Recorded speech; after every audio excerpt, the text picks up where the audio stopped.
Lighting's a little dramatic, but anyway. Hey, if you've watched the most recent video, you might remember there's this one very brief moment where I mentioned that I made this sunshot that I use as a prop. And I just wanted to talk about it because it was cool. It was also a project from forever ago, so it's not going to be as detailed as my videos usually are, but I'll see what I can scrounge up from the past to show off the process. Anyway, yeah, I played Destiny 2 at launch and loved it, but felt it was like lacking a lot of content. It was like, why would I pay for more?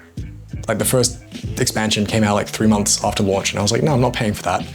Anyway, I love the sunshot instantly. The moment I got it, continued to use it throughout the game, and it just kind of stuck with me. And I'm very much into the vanilla sunshot. Like the red dwarf skin's cool and all, but it's not as iconic as the sunshot itself. It is massive. It is, yeah, like, yeah, you can see. The length of my forearm and then some. I did try to make it as accurate to the in-game scale as possible. Obviously keeping in mind that I don't even remember, man. It's been a while since I played Destiny. All the player characters are gigantic. They're all like 2 meters plus. So obviously scale and proportions work a little bit different when it's that big. But anyway, my 3D printer, which at the time was a base Ender 3 with very few additions, it cannot print a piece like this top bit. That is not fitting on the print bed. So the files that I had got, which someone had already uploaded to Thingiverse, were all single pieces that still like came apart. It wasn't like the whole gun was one file, you know, you just ripped it straight out of the game and that was it. No, it was split up into pieces so it was printable, but you still needed a pretty big printer to print it. So I went through myself and split the parts into sizes that I knew would be able to fit on my print bed. What I had done, which in hindsight now I recognize there were better ways to do it, but I had just done a clean cut and then added places for a pin to go in. And I think it turned out pretty well. It was like 50, 60, 80 hours of printing. This is in 2019, so it's forever ago. But I was still pretty new to 3D printing, so I didn't get everything right first try. It took a few attempts to get some parts to print right, particularly this grate here, which isn't perfect, but it's pretty good. That took a few attempts to get right. Yeah, the model that I had downloaded as well was meant to actually have some action. I'll see if I can get some close-ups of this. But the, I guess, magazine clip? I don't know. Charlie, correct me. You absolute buffoon. What you have there is not clips. These are mags. Originally did flip in and out. I got a nice little animation, but I found it broke very easily, so it's now glued and blowing. It sort of shakes a little bit because there's nothing attaching it on this side, it's just here. So you also see that's probably the most jank part of it, and that's because that part was redone separately. I didn't finish this entire project until sometime in 2021. Yeah, I started this in 2019. Now that's because, and so that part there, which I'll also do close-ups of, is the only part that is actually printed out of resin instead of just PLA. That was just because it's a detailed piece. Trying to do it on an FDM printer was really difficult, and the parts that I had printed on my Ender 3 just didn't look very good. This looks better except for the big seam, and I couldn't really get it to smooth out very well. I'm trying to get between all these little bits here.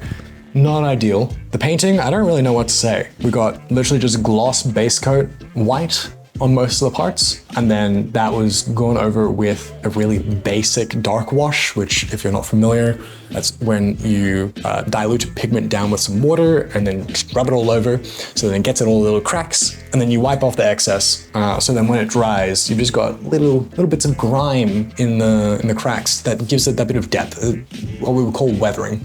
I did spend a lot of time with a really fine file, just like cleaning out these lines with a scalpel as well, just trying to get it to look really good. Like I said, when I was doing this, I was pretty new to 3D printing, so the parts didn't come out perfect. My printer also was a pretty budget entry-level one, so yeah, it wasn't the best products, but I think I've done a damn good job of making it look good. So then from there, we've got the matte black bits. I don't remember what paint I used for that. Can't help you, sorry.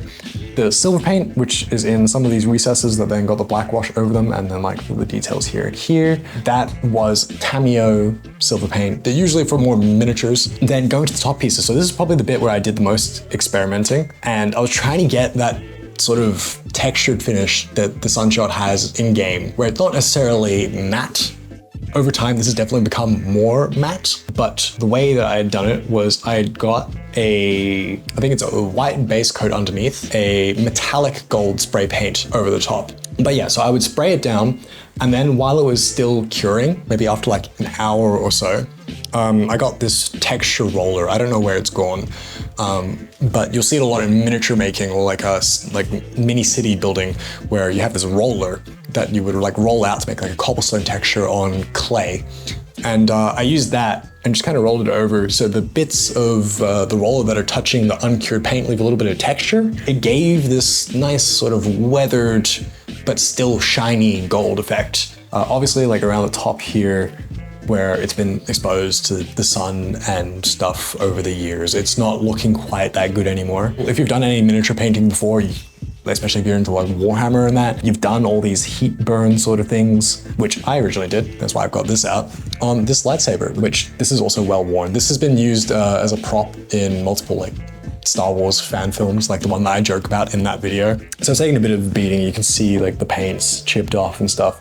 This was not 3D printed. This was just a off-the-shelf toy lightsaber. Gave it a matte coat and then went over and painted it myself, which it does not look as good as it used to, but I would say that this worn out paint job still looks better than the paint job at the store, where it's hard colors, there's no weathering, there's no depth to it. And at the same time, I did my Kylo Ren helmet, which I had bought the Black Series one at the time and then modified that. That's still with a friend in Cape Town. That was one of the things that I left behind. I'll get it eventually. But yeah, so the exhaust things, which I don't think Kylo's lightsaber in the movies really shows. When you see like photos of the actual prop, there is a bit of it, but in the movie, it's not super obvious. But yeah, you've got these like exhaust burn things, which if you look at like, like hot rods and the sort of, I guess, heat tempering marks that you see on the exhaust. It's like that. So it was the same technique here, usually going from blue, where it's been hottest, down to like a sort of brassy gold, reddy color, and then some purple in the middle to try and like blend it. And so yeah, you can see we've got like the purpley blue here on the inside teeth bit, and then yeah, here it's more your gold sort of brass color. Again, it's faded over the years, doesn't look as good as it used to, but I think overall still looks pretty good. And then the reason that I got this little guy out here, which I painted this on stream, and I'll put a clip of that now. I love American McGee's Alice, and particularly Madden's Returns, the second one. Very sad that we're not getting another game, because EA, I think it was, said no after years of begging, so that's sad. But this was one of the first things I printed on my resin printer, and it was a good test of my painting skills. I had not really done some miniatures. I'll show those on screen now. They're all for a Star Wars tabletop game that I've played like maybe 4 times since I got it in like grade 10.